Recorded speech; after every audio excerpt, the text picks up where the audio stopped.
Manipur government has decided to convene the Winter Assembly session on December 20 next.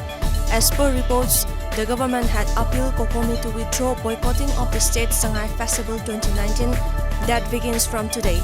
On the other hand, Union Home Minister Amit Shah has given an appointment to meet CSO leader of Manipur tomorrow to discuss the peace talk between Centre and NSC and IM. As part of the Manipur Sangai Festival 2019 that begins this evening, Manipur Sangai Run is held at the Khuman Lampak Sports Complex, Imphal. Chief Minister and Biren along with other dignitaries attended the event as main guests.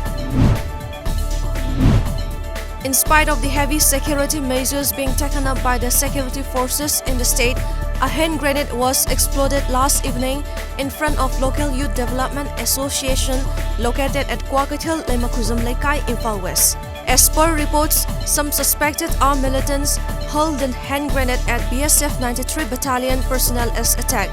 No casualties were reported.